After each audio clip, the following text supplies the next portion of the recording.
Thanks everyone for being here, spending your Friday with us. Once again, love to see our members show up and participate. The theory behind these roundtables is that we collaborate, we bring in a guest speaker like we have today, and we share, we learn, we ask, and collectively, hopefully come out better retailers, better humans, and just really excited and energized for the subject. So today we are talking about managing risk in your bicycle retail store. There's so much here. It's just that risk word is a 4-letter word, but it's such a huge word. So we have brought in a guest expert, a close friend of ours, a prior guest on the very popular Bicycle Retail Radio, to share with us. And I'd like to warmly welcome, because I think it's 9 degrees where he is today, Scott Chapin from Marsh & McLennan and Insurance Agency. Scott, thanks for being here. Oh, yeah, thanks for having me. I had thought about actually doing a PowerPoint, but this should be more like my conversations that I have on the phone, like throughout the day and every day. So hopefully it all comes together like a Seinfeld episode at the end. So. No, it's such an important thing. You know, we chatted getting ready for the call today, and I was like, are you doing a PowerPoint? And it was natural. We're like, no, let's not. Let's make this more of a conversation, because there could be some things that people want to ask you directly, and we'll just, like you said, let it go like a Seinfeld episode. So I'm just going to kick it off with a couple of questions for Scott, and then I will open it up kind of to Scott, and then the natural conversation between us all. Just, Scott, could you start by introducing yourself and telling us more about Marsh & McLennan Insurance Agency? Sure. So I'm Scott Chapin. I work for Marsh & McLennan Agency. We're actually the largest insurance broker globally, and I manage the bicycle industry insurance programs for the U.S. And those programs are really there's three distinct buckets. One being for bicycle retailers. So we have a product that's been designed and obviously tailored as things change every year for bicycle retailers. It's obviously endorsed by lots of organizations, including NBDA and QBP and the Bike Cooperative, Professional Bicycle Mechanics Association, so on and so forth. The other one is for manufacturers. So we insure a lot of bike brands, anything from startups to those in the billions of sales. The third is we have a program for professional trail building contractors. And sort of a side one from that is volunteer trail building organizations, IMBA clubs, and chapters. And actually pretty much anything and everything in between that relates to the bicycle industry, I work within that space. Been doing this for 27 and a half years, who's counting, and but actually focused exclusively on bicycle industry programs since 2007. So, and I live in northern Wisconsin, even though if you get an email from me, it says Minneapolis. I live about 40 miles south of Lake Superior. So I live in what we call the Northwoods, and I like it. So Scott is not bragging enough about his athletic self, if you would. He's like Bike Berkey, like he is like a phenomenal athlete and really passionate about cycling and our industry in general, which is why I feel like he's spent so much focus on, helping bicycle retailers manage risk, right, Scott? Yeah, so I think in how this all started with the insurance side is more just because of where my passion has lied. I was a collegiate athlete, been there, done there with mountain bike racing, started some big events like the Fat Bike Berkey, instrumental in helping map and publish gravel routes within our local trail advocacy organization. I've also spoken about 25 times in 5 states on the economic impact of trails, and co-authored a couple studies on the economic impact of silent sports enthusiasts. It's really tied to sort of trail usage and what it brings to local economy. So that's the geek stuff I do on the side, being an econ major. So Scott, we think you're awesome. So let's dive into this, because we were talking last week about some of the risks, the unique risks that you're seeing that are popping up for bicycle retailers, those that they might not even be focused on. So big question, but just to dive in, you want to take it from there? Yeah, I'll jump in. So, we insure a lot of bicycle industry clients, probably like 900 altogether between manufacturers and retailers. And so having done that for 15 years, I've got a pretty good metrics of, what we see, big picture. Like, so most people will probably assume that with bike shops and risk, like, what are the big risks and what are the big risks to an insurance carrier as well? And there's kind of two buckets of things. First, we talk about claims, and again, tied to risk. Most frequent claim we see is probably smash and grab or theft. I mean, that has been rampant. I've written some articles about that and how to manage that particular risk. But and it's gotten way worse with COVID and with the shortage of bikes. It goes without saying that street value of a stolen component is much higher than it was 3 years ago. So, that's one thing. And that's kind of, that's really not that unique to the bicycle industry. Theft happens in other industries. But, where we see, so the theft, smash and grab claims are high frequency, low severity claims. Where we see the big scary stuff that can really, really be problematic is with regards to faulty work done in the service department. So examples of those types of situations. So those are what we would call low frequency, high severity. So like a big property claim might be 150,000. A big liability claim could be 2 million. Those have drastically different effects on your shop's future, the ability to get insurance, your insurance costs.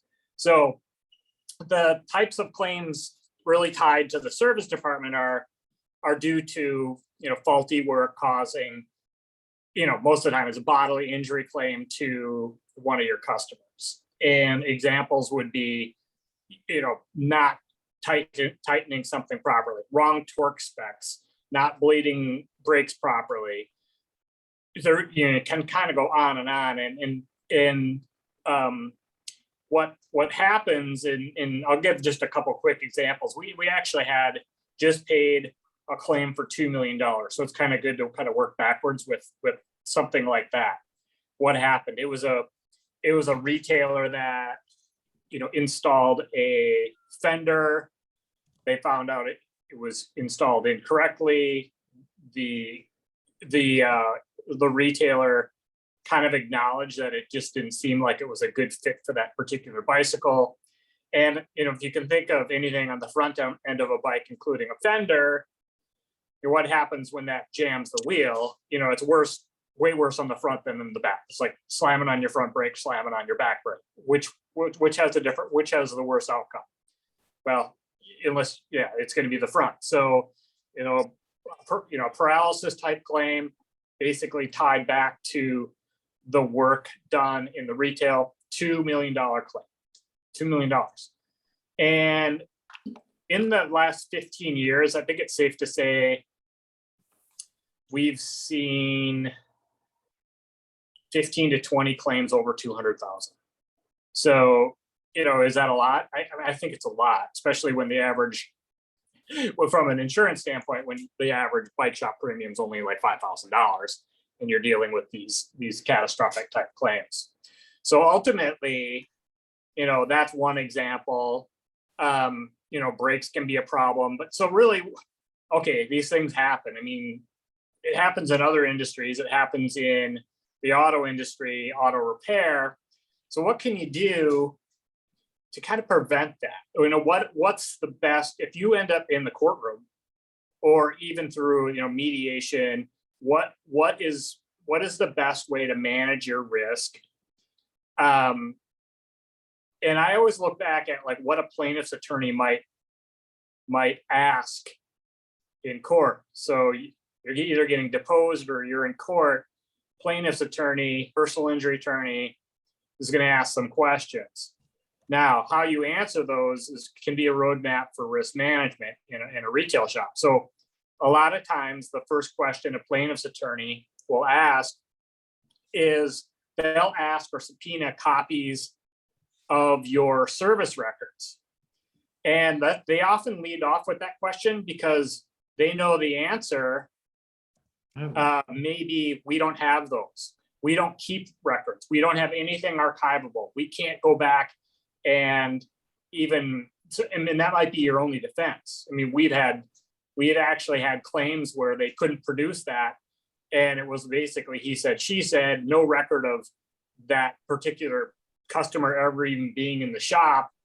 And it's like, you know, maybe it had something to do with tire pressure. You had your service record would show that you had everything when it left the shop. It was at 40 pounds or whatever.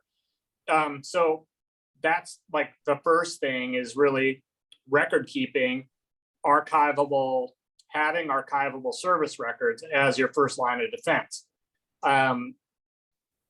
Really, if you take a look at like what auto repair shops have been doing for decades, is if, you know, in their service record, I'll give an example. My wife just had her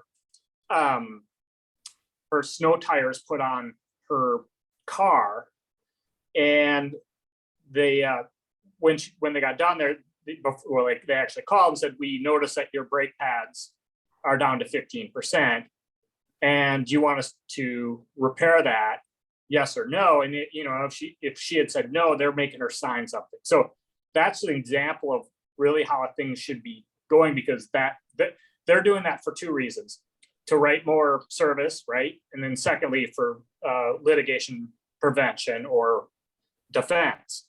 So again, kind of mimic what the auto industry is doing. The second question a plaintiff's attorney might ask is, they're gonna quiz you on the experience of your mechanic that worked on that bike, or just in general. So they may ask, do you have a particular training requirement or experience requirement for your mechanics? Yes or no? And and can I see a copy of that? Well, we don't have that. Or we do have that. And ultimately what they're trying to do is make that retailer look bad. And what I mean by that is, if they let if they let somebody who's as dumb as I am at fixing bikes, do a high level repair, that's not going to bode well. Again, you're answering the question the way the plaintiff's attorney wants. They want to make you look bad, and that would be a good way to make you look bad. They would ask my experience, my training. I've had none. I haven't taken any courses. I'm working on e-bikes, but I haven't taken the Bosch certification, whatever. They're going to go down that road.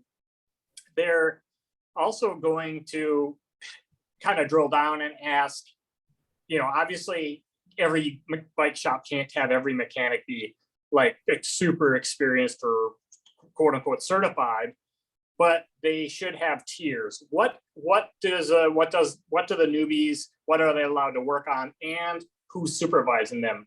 So they're going to go down all these questions you'd never think about. And,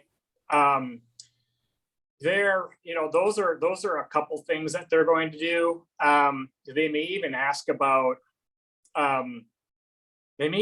weird questions like, have you had your tools checked, reviews calibrated? Because sometimes claims occur due to over torquing or under torquing, but if you don't calibrate those tools and have never done that, then they're trying to figure out a way to just say, well, even if the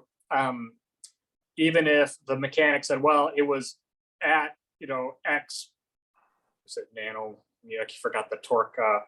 I forgot my physics, whatever the term is. Newton meter, nanometer, Newton meter, right? Yeah.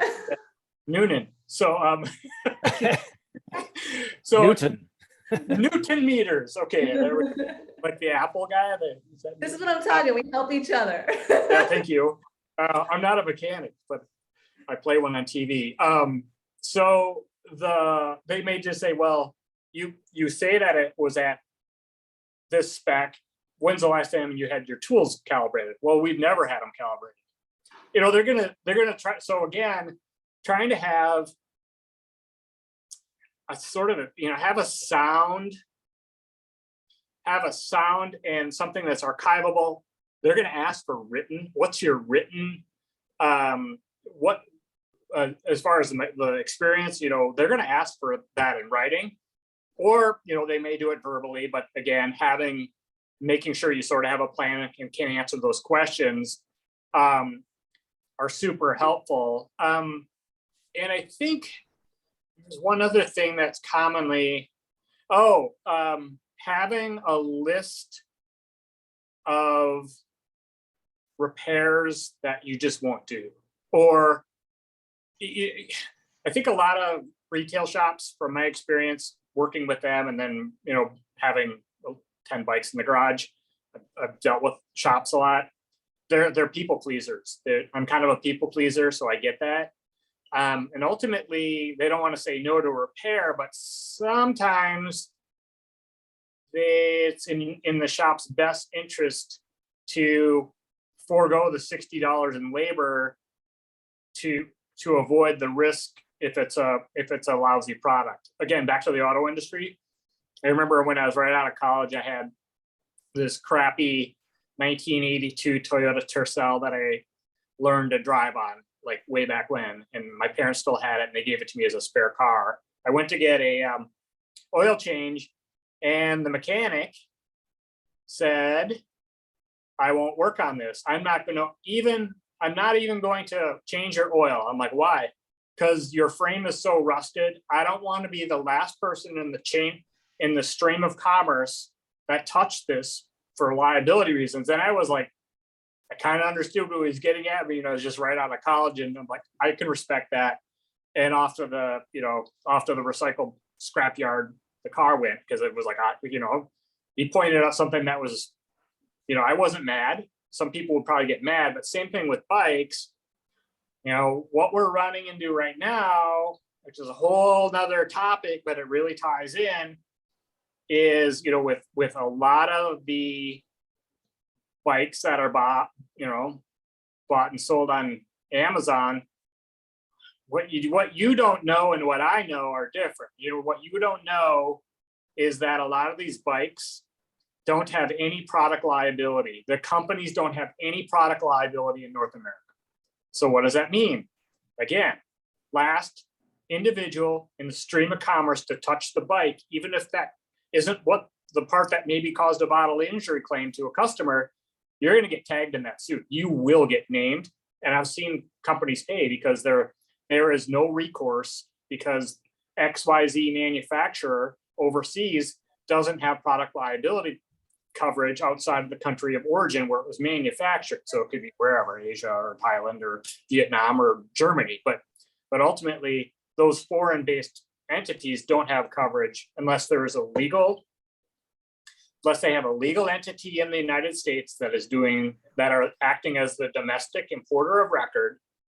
But how do you know that? I mean, that's the hard part. How does a retailer know that? And you don't. But if the brand, if it's a brand or a bike or a product that just seems, I see it on this cycling industry, the Facebook page, and like people are like, I don't know if I should work on this. And there's like two sides. We'll just take the money, you know, take the customer's money. They just fix it. And then the other side is like, well, I don't feel it's safe. My gut doesn't tell me this product is safe, or, you know, it has a 2,000 watt motor. I don't even want to touch it. I don't think it's been tested for this aftermarket e-bike motor, whatever it might be. You have to use common sense and know that, again, it's a numbers game. If the product seems sketchy, if it seems unsafe, you're probably right. It is probably not a safe product or as safe as others. And the chances statistically of a customer getting injured on that product are higher. And then what does that do?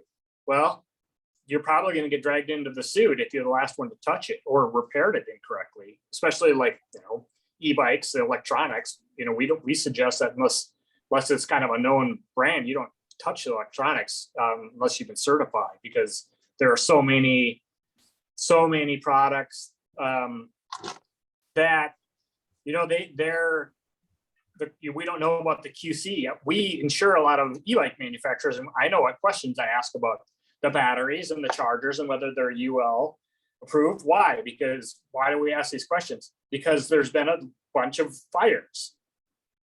Period. I mean, I've got 2 going on right now, so it can happen, and they're generally off-brand batteries that haven't been UL certified, aftermarket replacement. So, you know, you can get, you're the last one to touch it. It doesn't mean you have liability, but you're probably going to get dragged into it. So again, like, being careful. It's okay to say no, is I guess my point is, you need to kind of know, and you should have in writing what you won't work on, or, you know, have it be, some of it may be subjective, but again, you have a rookie mechanic, a newbie that's a people pleaser. You might need to give them a little guidance. Like, you really shouldn't work on this, you know, this particular bike because it has a homemade motor on it or whatever. You know, you can think of a 1,000 things that might be kind of sketchy that come through the service department door. So those are a few tips. And I'm just going to look at my notes because there was just a couple other things specific to the service department. Scott, when you're here for a second on the e-bikes, should retailers be looking at their policy? Will it say you should not take in this style battery? Like, is there anything to say that they shouldn't do something that then if something did happen, they would be 100% liable? Well, yeah, I mean, there might be exclusions. So like, I know the products we sell are designed and for retailers, and our underwriting guidelines are much different than the off-the-shelf business owner's policy. And generally what happens is, you know, a broker that doesn't do this every day like I do, they don't ask some of these drill down questions. So the questions that I ask a customer, it's not that I really need to know, but the underwriter needs to know. So I'm just getting this information. And so we ask questions about classes, e-bikes, percentages, sales. You know, do you work on bikes that you don't sell, e-bikes specifically? You know, do you work on any of the electronics that you're not certified? So most of the time those questions don't get asked. And there's 2 things that can happen then. Like, I know we don't have an exclusion on the carriers we use, but I have seen exclusions for that in a business owner's policy with the carriers we have contracts with, but we don't use them for bike shops. Or what can happen is, and we've seen this happen, is let's just say you're an e-bike dealer selling all class 2 and 3s. You know, the underwriting guidelines for a carrier like Hanover would specifically state that risk should never have gone through underwriting. But if the broker doesn't ask the question, so then Hanover could say, well, if we were told the correct information, we would have never written this policy because it's explicitly clear in our guidelines that we don't write e-bike specialty stores. So yeah, there's a kind of a combination between underwriting and actual pure exclusions within the contractual language. So then should retailers considering class 2 make sure that they contact their insurance provider to make sure that they're covered? I would say yes. So, or just e-bikes in general. I mean, I still know a lot of carriers that other than work with, they just don't provide that. They just won't write them because they're not comfortable with the risk. They don't understand the risk. So, and that kind of leads back to risks outside of the service department for selling e-bikes. This is improved, but I have a story from a few years ago. I was working with a e-bike specialty store and just kind of going through some of my normal questions. And I asked them to get me a list of the brands they sold. And I'm like, I'm not familiar with half of these. I said, well, let's just do a little experiment. How about you go to all of the brands that you're selling and get a certificate of insurance to make sure they have product liability, because otherwise you're considered the manufacturer if they don't have it and you're selling. And sure enough, out of the 15, 7 either did not have product liability or didn't have it that provided coverage in the US. I'm still running into that. And I just ran into this last week, same thing. It was like 3 out of 10, they couldn't produce a certificate of insurance with the US insurer, with the US address. And so my client's like, I'm not comfortable with that risk. And so they ended up dumping these brands, because otherwise they were going to be considered a manufacturer from both a risk standpoint, and they would probably have to get instead of a policy for a retailer, they would have to buy a policy for a manufacturer, which is, significantly more costly. So yeah, just something to be aware of. If you're like, I've never really heard of this brand and they want me to sell them, ask for a certificate of insurance. Look for 2 things. One, you need to make sure that they have a certificate of insurance.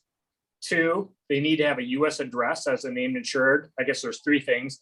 And 3, the insurance company needs to be a US company, because foreign insurance companies, 97% of the time, are not going to provide coverage in the US. Because I work globally with a lot of our manufacturers overseas, with our overseas offices. So that sort of coordination of coverages is pretty consistent worldwide. So, Scott, I love your insurance language. It's definitely one I don't speak well, but you're so in tune. And for the retailers on the call, I'm sure if you want to call Scott and follow up and get any more information on this, he is just, as you can tell, a wealth of knowledge. Scott, we had a question in the chat. Is a general waiver when it comes to services or e-bikes, or is there anything that the customer could sign that puts the retailer in a safer position?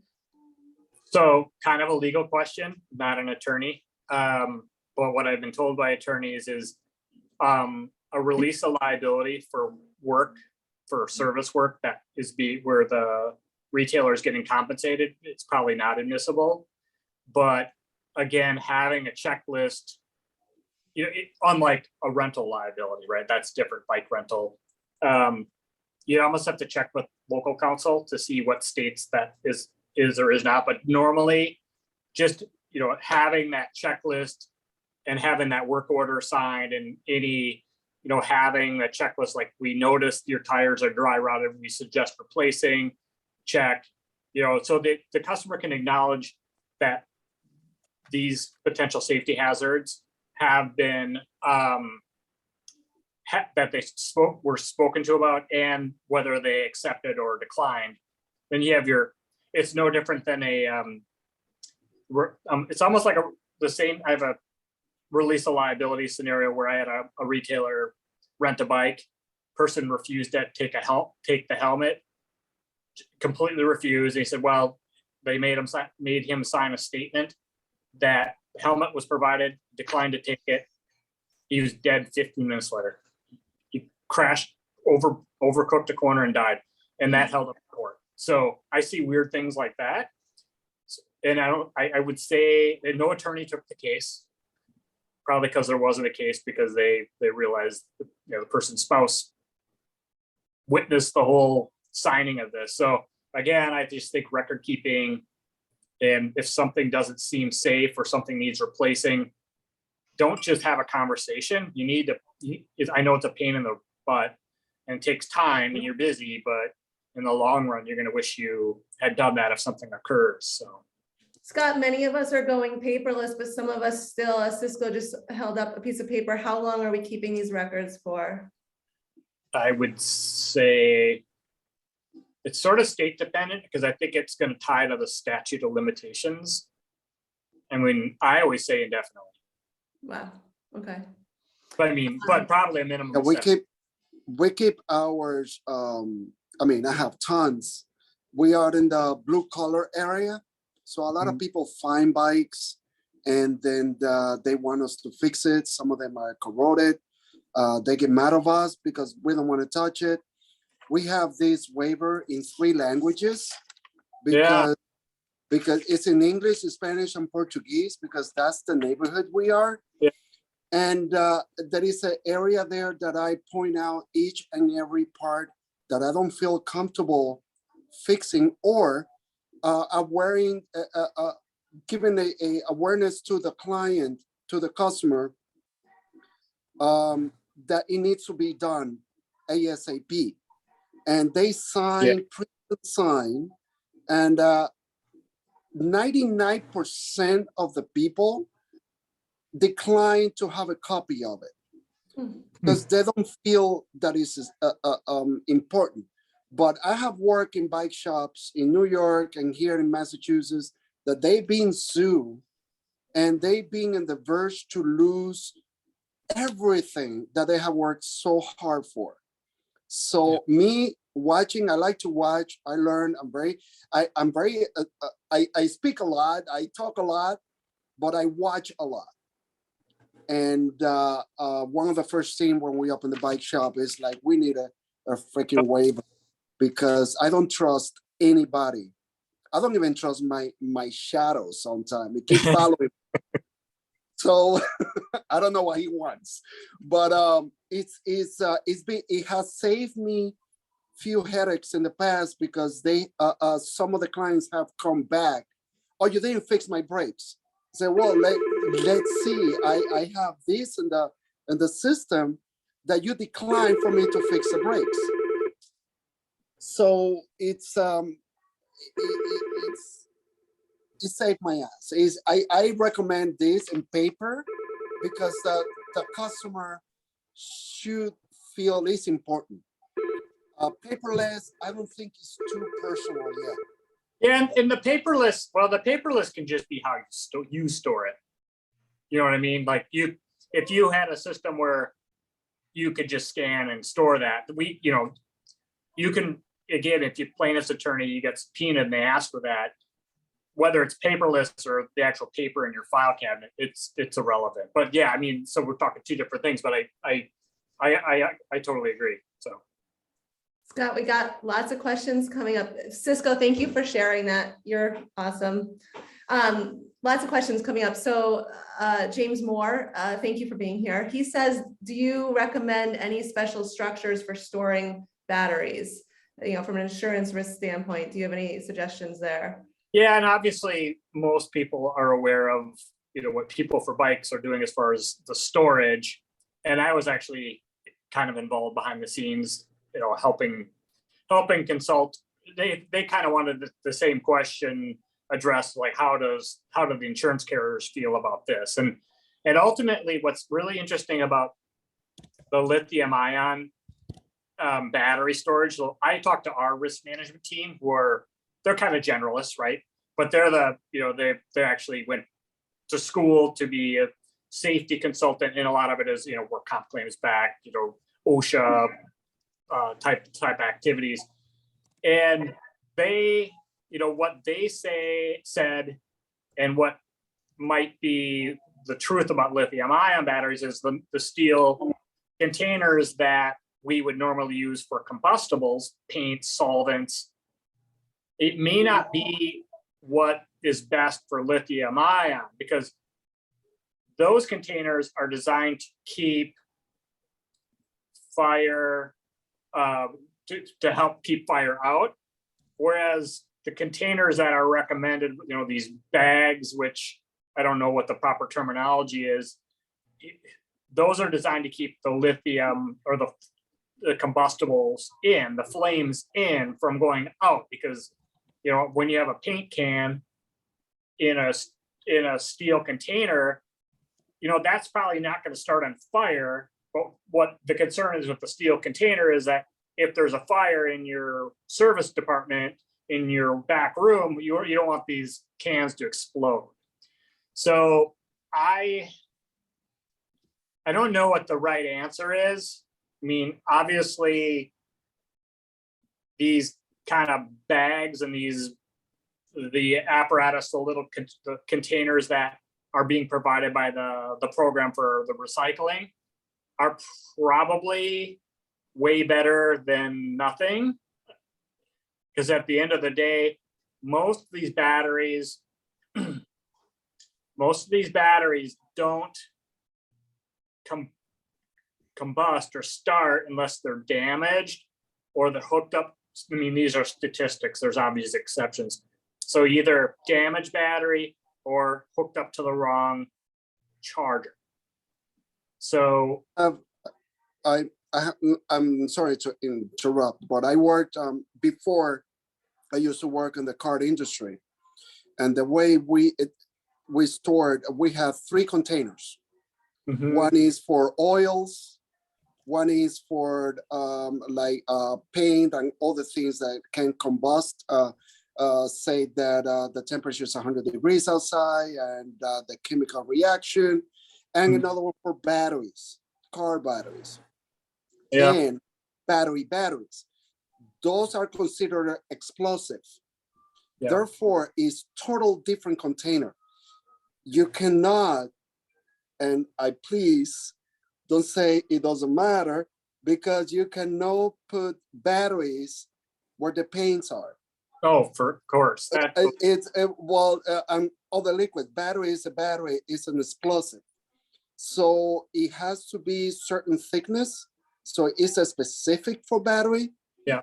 If you're going to recycle batteries, to wait for the recycling company come and pick it up, you must have that grade of metal, because if that explodes inside your shop and on the wrong container, you're there for early retirement. Yeah. I got few Amazon e-bikes, bike outside in the pandemic time. We're talking 1.5 years, waiting outside because I couldn't get them inside on time. They caught on fire on their own. These are no leaking, just brand new, 2 weeks old from Amazon.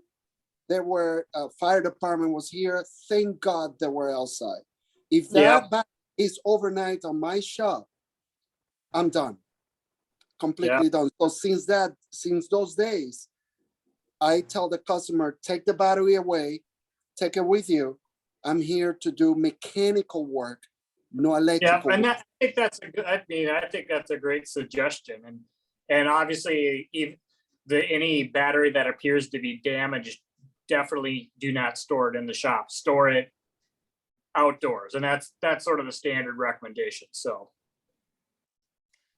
Scott, there's another one that came in. There's a lot of do's and don'ts, right? Like we just spent like 30 minutes just talking about a lot of risks and how to minimize them. But sometimes we're not getting a written requirement from our insurer. I mean, we're getting the document, we can read through it. So what do you think is the best way for a bicycle retailer to ensure that they're protecting themselves as much as possible or living up to their insurer's expectations? well, I mean, I think all the things that I talk about are probably best practices. I mean, can be considered best practices, and ultimately not all shops are doing that. And I think I know our insurance, the insurance carrier we use for our bike shops, they know that we have the expertise to actually provide that advice, whether it's verbal or a checklist or something of that sort.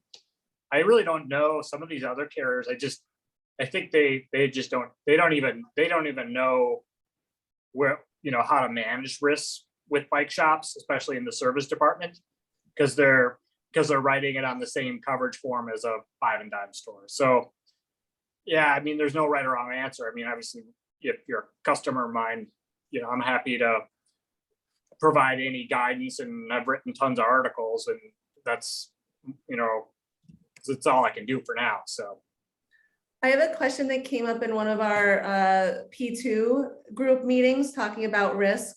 When retailers go out into, let's say their parking lot with a customer who just bought a bike rack, and they install it for the customer, and then the customer drives away, and let's say the bike falls off or the car is damaged. The question is, should we let the customer do the final install? Should we do the final install? Should there be a waiver? Anything there that you could?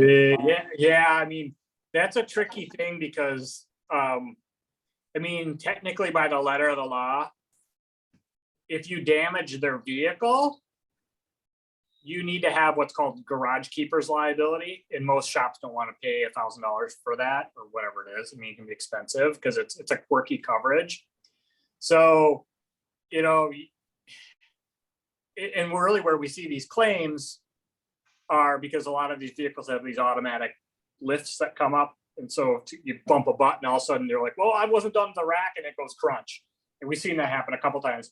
But I mean, I don't think installing bike racks on vehicles is, I mean, I don't think it's worth the risk, but if the bike falls off, there is coverage that's different than the damage to the vehicle. So the damage of the vehicle would be covered under what's called, again, garage keepers.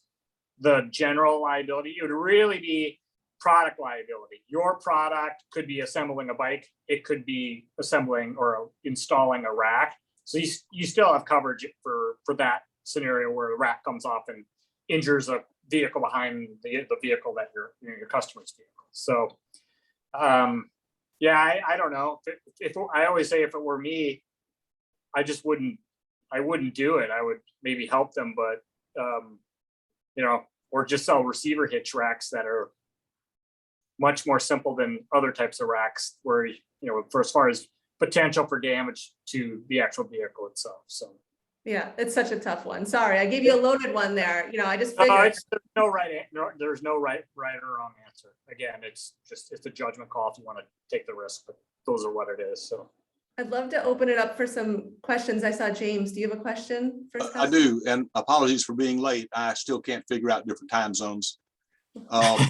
I'm going to play devil's advocate with the answer about the installation of racks. We have remedied so many potential liability situations by actually installing it for the customer and showing them how to put their bike on and insisting that they video this with their phone so that they will know how to do it next time rather than calling us over the phone.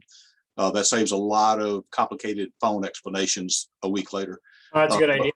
I want to go back to the battery question. We sell only giant e-bikes that start at $3,000, so they're quality products. We don't leave anything charged overnight, but we don't remove the batteries from the bikes. We don't store them in any particular location. They're out on the sales floor in the bikes. Is that adequate from a preventive standpoint?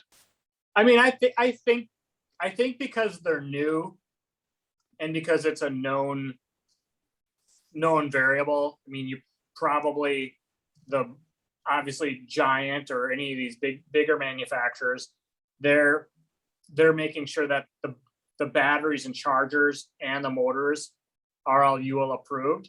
And being that you know that, I think that's sufficient. It's when you're dealing with used bikes, repair bikes that you're asked to do the final assembly that somebody bought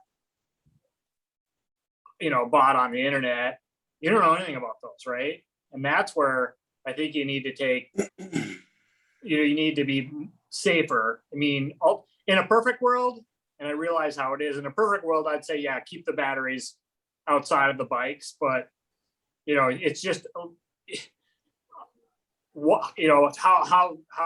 much of a hassle is that? I mean, I get it. It's just like, you get 20 e-bikes in the way up to somebody wants to test ride it, then you got to go get a battery and you got to put it in the bike, and they're brand new and so I mean, in a perfect world, yeah, keep them out, but ultimately I think my personal opinion is that if it's known brand of bike, motor, charger, battery, there's not a lot of risk leaving it in the bike. Thanks. Yeah. Great questions. Who else might have a question for Scott?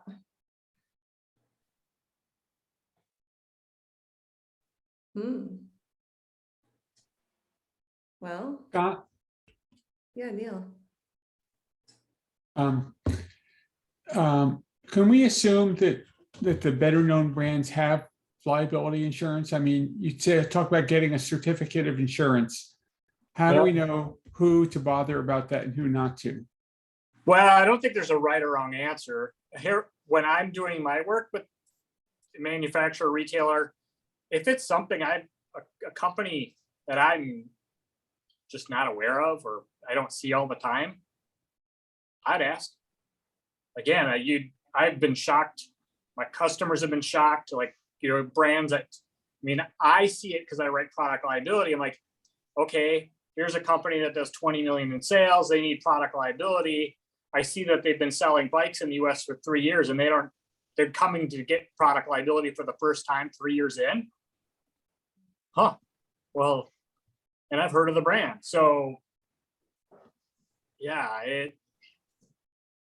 I would say, I mean, if I could name names, and I wish I could name names and not get myself in trouble, because it could save people a lot of trouble, but I can't. You just have to make your own judgment call, because I mean, what I know and what you know are not going to be the same. So Hey, Scott. Yeah. Hey, thanks, Heather. So Scott, we sell e-bikes that are from the large brands, so I'm not concerned about that. But we also service really anything that comes through our door. So a big part of our business is service. And our biggest, I guess, challenge around this is particularly one brand, which is the Rad Power bikes. They're a lower price point. A lot of people are enticed by that, but they have a ton of problems mechanically, as well as with the e-bike components of the bike. And so maybe to the question that was just asked by Neil is, can I assume that Rad Power, it's a brand in the marketplace, should have their own liability insurance? yeah, I mean, and I think you have every right to ask them for a certificate of insurance. So, you know, they may or may not give it to you, but my guess is based on their size, and I don't know this either way, I would be shocked that, you know, that they don't have a product liability policy, just because at some point, you know, up and down the chain of stream of commerce, or if they're selling it on some of these on various websites, they're required to have it too. So if you're selling bikes, if you're, you know, selling bikes and have over a certain amount of gross sales and you sell on Amazon, they do require insurance at a certain limit. But again, you don't know where they're selling, but I think it's probably safe to say that they have product liability. But again, that doesn't mean that because they have product liability and you're doing a repair that you're out of the woods. And again, you're going to get named. And if it's something where it's like, I don't know if I should repair this part, you know, you got to make a judgment call too, because it seems like something that could break again. And it's something that if it broke could cause bodily injury. I mean, you understand, you and your mechanics are going to understand what's safe and what's not. I can't tell you what exact repairs are going to be problematic, but you should know. So sounds like I should request a certificate of insurance from Rad. All right. Yeah. Thank you. Yeah. Scott, are you suggesting that we reach out to any bicycle brand that we work with and collect this certificate insurance? No, it's just more, I mean, I could tell you the main brands, the brands that have been around, the brands that have,